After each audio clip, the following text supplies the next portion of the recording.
I'm Lisa Bergeron with William Raveis, and today I am joined by Joe Arnao, who is a senior sales manager here on the Outer Cape, and Frank Merola, who is a mortgage banker, also with William Raveis here on the Outer Cape.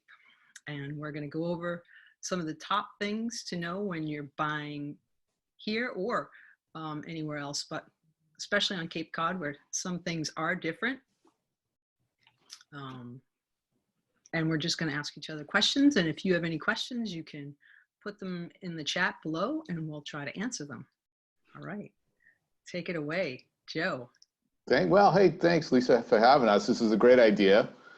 There's so much going on, and the consumer, I don't think, realizes how much real estate is still moving forward, and that the doors are open and business is open. So for you to be doing this, it's great to be reaching out to consumers, buyers in general, but sellers need to know as well.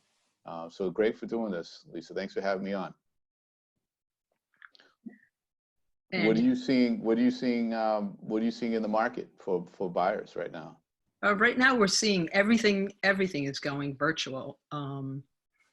All the houses that are coming on the market have virtual tours available, and for places that haven't been on the market, we can do a virtual tour.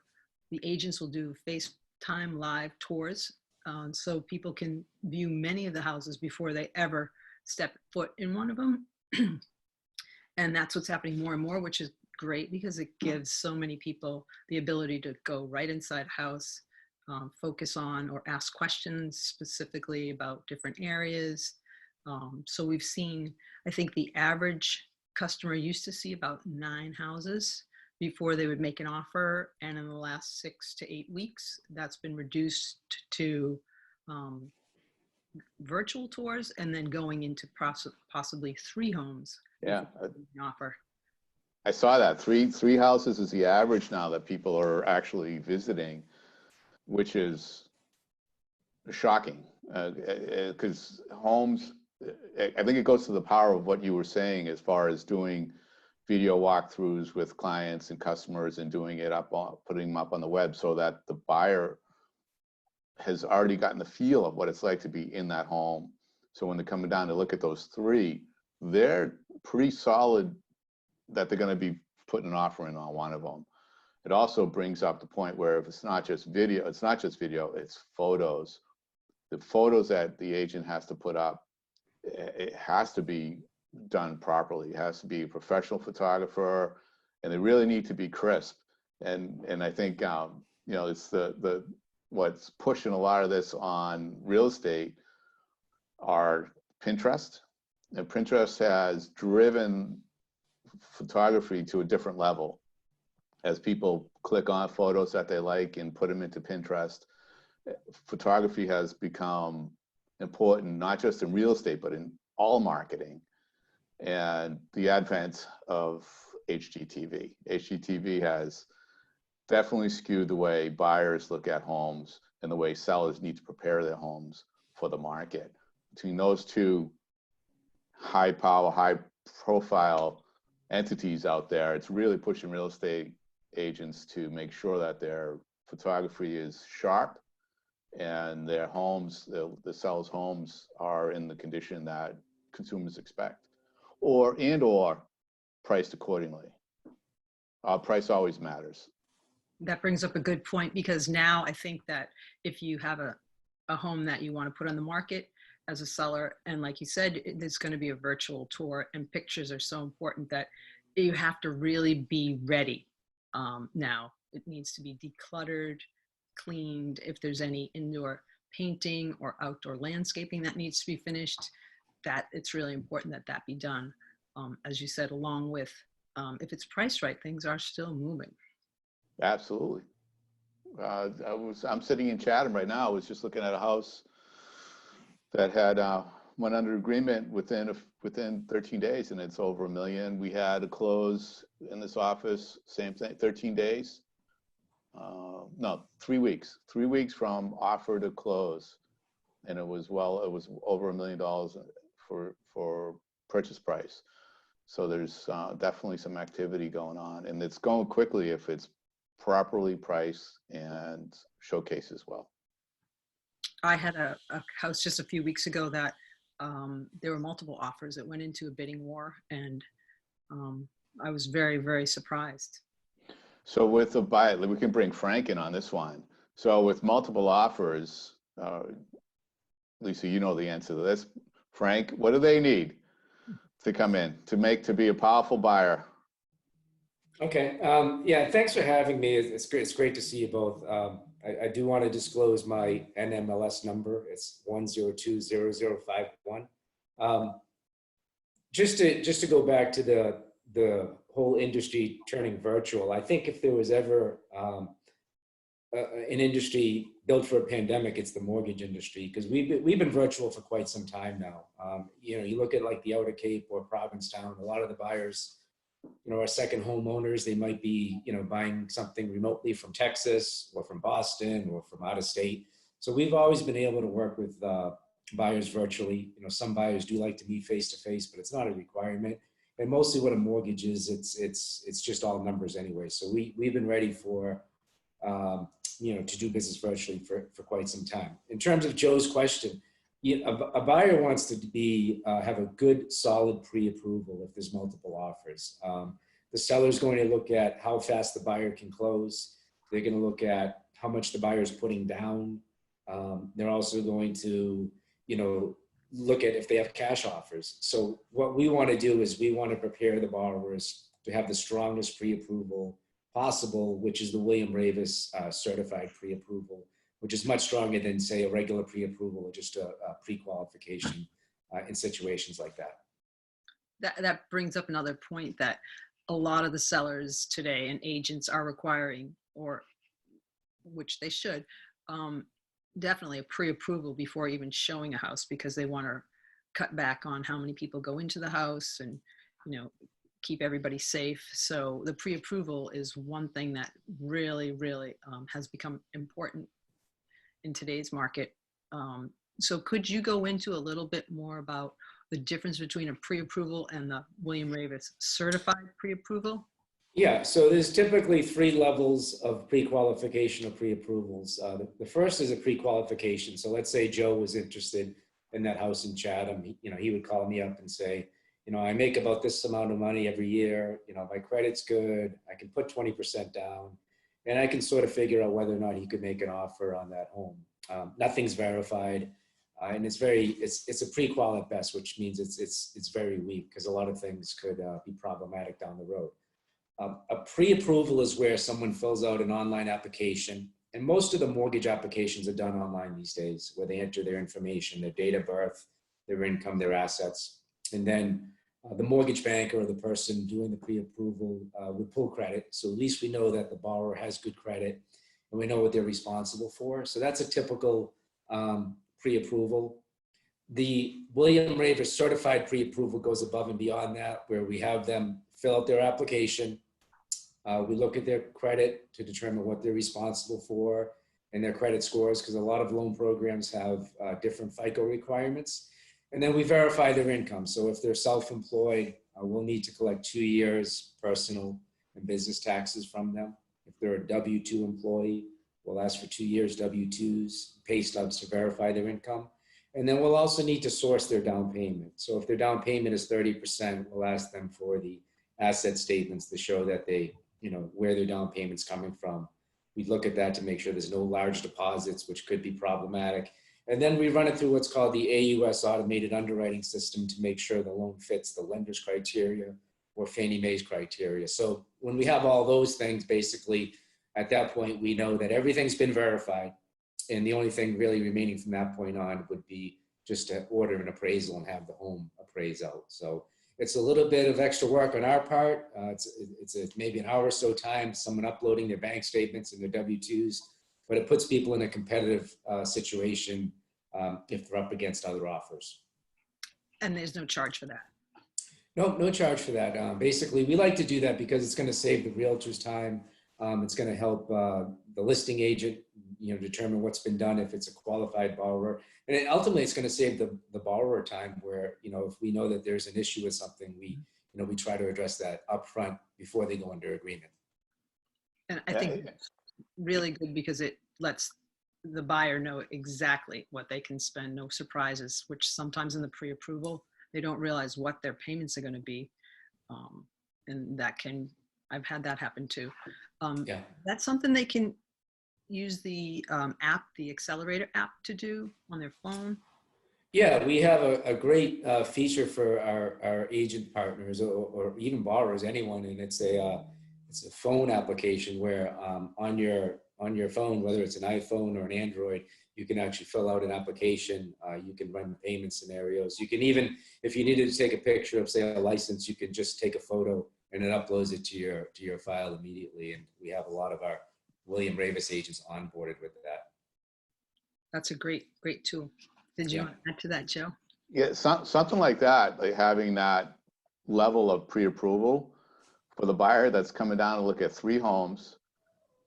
And catch me if I'm wrong on this, but most sellers are only allowing the decision makers into the home. Exactly. For them to come down, and I say down, come to the Cape, because I'm from Boston, so it's always down to the Cape. So if you go into the Cape and you're only looking at 3 houses, and you know it, one of them or both of them or all 3 of them they're new to the market and they might be hot to go. Mm-hmm. For you to come down, take the time to go into somebody's house and look, to have a pre-approval of that magnitude is huge. It's important for the buyer to make sure that they're locked and loaded, ready to go. They're not wasting their time. They're not putting themselves at risk by going into someone else's house. They're going to get it done when they show up, and it'll be a lot quicker. So having something like that, I think, is key. Totally agree. That brings me to the next important thing, and some of the changes that are going on right now. There's the virtual, and there's also the approval, very important. And then when you finally get to walk through, a lot of care is being taken by the agents, all the agents. The sellers are opening doors and windows so that they don't have to be touched. They're asking buyers to take off their shoes. We are supplying, when I go on a showing, I'm bringing masks and gloves, hand sanitizer, and disinfectant wipes. So keeping everything safe for everyone involved. We're also benefited on the Cape, for many of the homes here are empty. There's some homes, and right now they're not occupied, and it's a lot easier for people to come in and take a look at them. That's true. Most of the showings I've done in the last few weeks, luckily, have been on vacant properties. And then I'll go in, I'll wipe down everything, and then I'll let the buyer go in. And as you said, they're really only asking that one person go in at a time, or just the decision makers, to cut down on the cleaning in between that needs to be done. But it's very helpful when a home is vacant, for sure. So the other piece of the process is and you said the home inspector. They're going in without the buyer in most cases, because they don't want the buyer following them around. They have to stay distant. So typically, the homeowner doesn't want multiple people in their home, so they're only allowing them in alone as well. And then appraisals. Yeah. The other piece. Can you speak to the changes that are going on there, and also with appraisers, and also changes with signators or notaries? And not as far as the appraisers, yeah, there have been some appraisers that have become sick with COVID-19. So a lot of the guidelines have changed.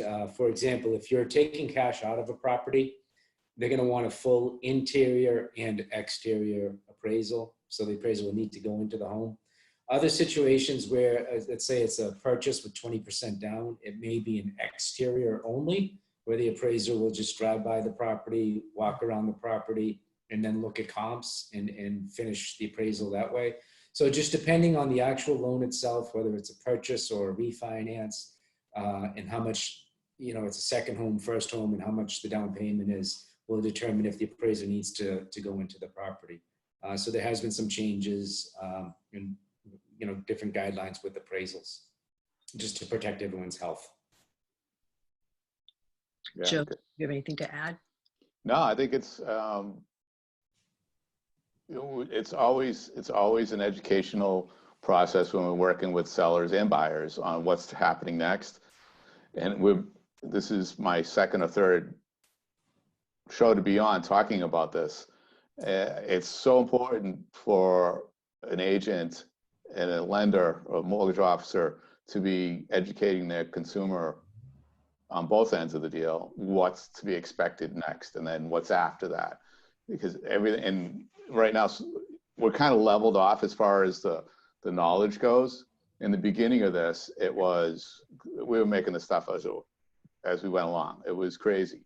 Now we've settled down a little bit, and we have some expectations of what's going to be happening. So it's a little bit easier for us to be able to tell the consumer what's going to happen next. So it's always been an important communication between agents and loan officers and the consumer. It's exceedingly more important now to be doing that. So communication is huge. That's always important. That reminds me, a couple of weeks ago, I had a closing, and first we couldn't get smoke certificates. So we had to put some money in escrow and add a COVID-19 addendum, which they've come out with across the state. And we couldn't get the condo docs certified by or notarized. So we had to go without that. Now I got a letter, an email stating that if we need water tests, that they're going to be put outside the office. So everything is changing, but that brings me to some of the things on the Cape that are definitely different. Many of the homes rely on water, well water, and so they have wells. So there's well water testing that needs to be done. That's what the water tests are for. And many of them have Title V septics, and they need to have a passing Title V inspection before the sale. Some of them may be in a flood zone and require flood insurance, and many of them use propane to heat their homes and for cooking. So that's a difference when you come down to the Cape from the Boston area, which I'm also from, and was surprised. When we moved here, I have to go pick up my mail at the post office. I had to get a post office box, and I have to take all my trash to the dump. That's also a little different here. Yeah. But those no are street lights. What? No street lights. No street lights. Oh, we have a couple. Do you? Yeah, but we live on a dirt road, so so that's great. And I was going to ask, what's changed for what do you see changing, Frank, in the mortgage industry? I think you went over most of the things, but I think that some of the rules have changed. I think tightening up. Did you want to? Well, yeah, I would say, they're moving towards tightening up. What I do want to let everyone know is that, a lot of people say, can you even get a mortgage? And yes, the answer is, of course, you can. We have seen some of the guidelines changed with regards to what your minimum credit score needs to be for certain loan products. We have seen some lenders tighten up on, they want some borrowers now to have reserves if they own multiple properties. So the biggest change that I see, or the biggest thing the borrowers need to be aware of is their income. Because some people have been furloughed, some people have had hours cut, some people have had salaries reduced. I'll give you an example. I have a borrower who's in an executive position.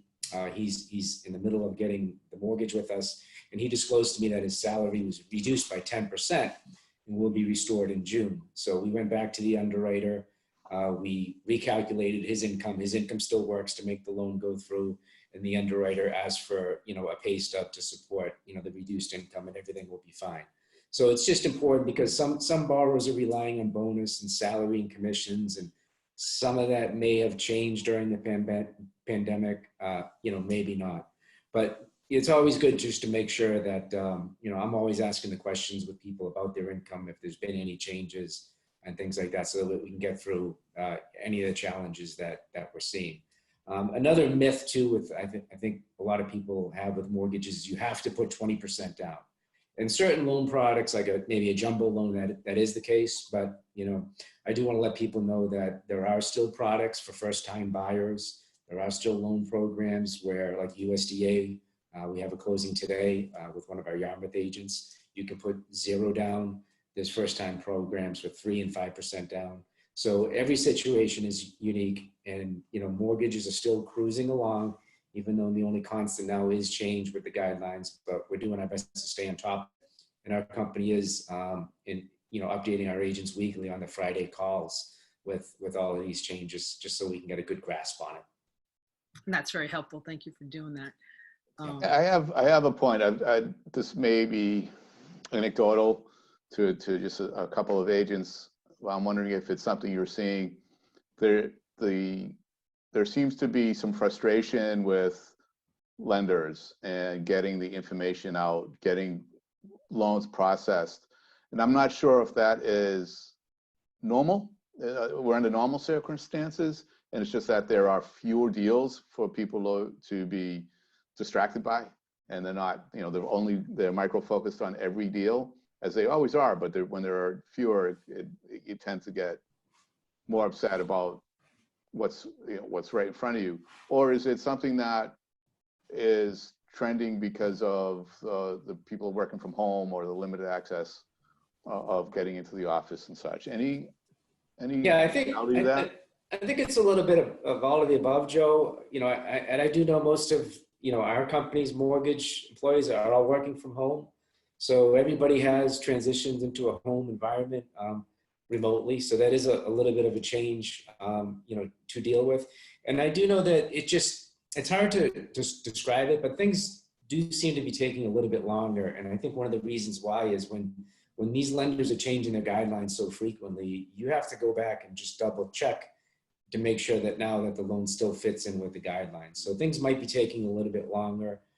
It's always good to try to set realistic dates for both, seller and buyer. We have seen some of the appraisals take longer. I had one that was an exterior only appraisal, which I thought would be done, in days, and it took a couple weeks. Really? I think everyone just needs to brace themselves for, possible delays. There could be an issue getting the smoke certificate, and now we need to do a holdback, and the attorney has to do paperwork.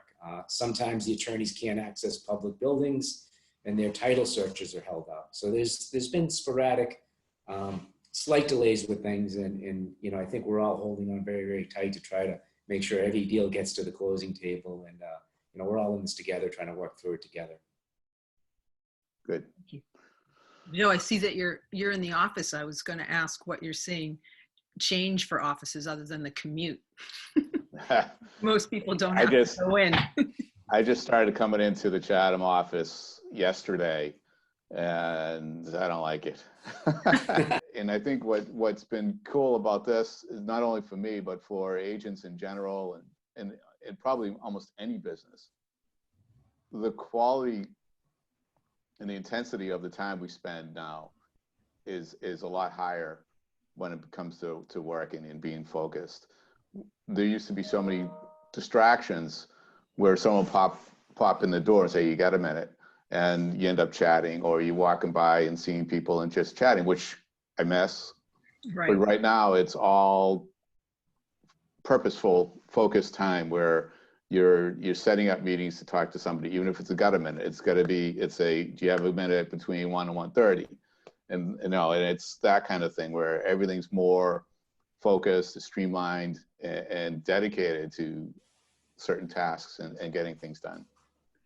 I think it's great. I think the agents, especially with Raveis and you being one, and you're doing it, technology to reach out to everybody. We've had this stuff in place for years, and now where it's like we have to be doing it, and agents have to be embracing this. Otherwise, they're gonna fall away. The days of being able to casually interact with people on a networking event, and which again I miss, are going to be far. They're distant, and they're going to be reshaped. Whatever they will be in the future, they'll be probably be a little bit different. So everything's mobile. It's where we have to be. It's on the laptop. And today's agents, especially the ones coming on or have been in it for the last 10 years, they grew up with this technology and it's been incorporated, and they're going to just continue to grow and capture more and more eyes on their listings. What you said about looking online and stuff, now that people are spending so much time at home in their four walls and how much space that is, and working from home, and thinking that it's a viable option maybe for going forward to work from home more. I think people are definitely reassessing where they live. And a lot of people have always wanted to live on Cape Cod, and Absolutely. thinking of this as a place, you know, they want to spend more time for either easy access to outdoor sports like biking, or the beaches, or sailing, or kayaking. I mean, if you can work from home, and when you're off, you want to have better quality time. I mean, I think people are really starting to think about having bigger kitchens, bigger yards. So. And what's the matter if you're sitting in front of a computer in Truro or downtown Boston or New York City? At the end of the day, you want to be where you want to be. And if you're working from home, why not pick the spot that's most beautiful? Yeah, they're also saying that a lot of people want to get away from the city, Boston or New York, and I mean the Cape's a perfect place for that. So it's almost a complete reversal of what was happening. Right. Yeah. Where people that were retiring and downsizing, they're downsizing to the city so that they could be amongst everybody and go to the theater and go to the restaurants. And now we'll see what happens. Yep. So I don't see any questions that haven't already been answered.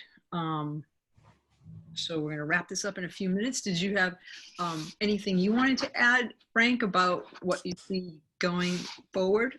You know, my input is the mortgage market is healthy. The mortgage market does have liquidity. Lenders are still lending. It's always good to, you know, always update your pre-approval. Even if your pre-approval is a week old, it may need updating because the lender may have changed its guidelines. So it's very important to stay on top of your finances until we get through this pandemic. And, you know, the biggest question everybody has about mortgages is what's the rates? And the rates are fantastic. And they're historic lows. So it's increased people's borrowing capacity. We're not supposed to see a spike or anything drastic in rates for, you know, the rest of the spring and the summer market. So if you're in a position to buy that dream home or second home, you know, now's a good time to do it. So if you have questions about mortgages here, you can contact Frank Merola at William Raveis. And I'm Lisa Bergeron at William Raveis. Can I, the last question I have is, why does somebody want to buy on Cape Cod? Because it's a great place to live. It's beautiful. As I said, it almost has social distancing built right into it. And it also has the most beautiful beaches anywhere. I think most people dream of someday living here on the Cape. Why not make it now? We have access to beautiful bike trails everywhere, kayaking in so many of the ponds, in ocean. The night sky is incredibly beautiful, going even to the beaches at night, and you can see some of the meteor showers and the moon rising. It's just, yeah, it's amazing. All the beauty is here. You just look outside. If I look outside my window, I see the sun shining. I see birds all over the place in my yard, beautiful trees. I can walk to the beach. It's less than a mile away. So, and it's fun. Is that going to be the new ad campaign we see soon? Cape Cod, built for social distancing? Right, exactly. I like it. All right. Thanks, everybody. Thank you. Thanks, Arnao. Have a great day. Bye-bye. You too. Thank you.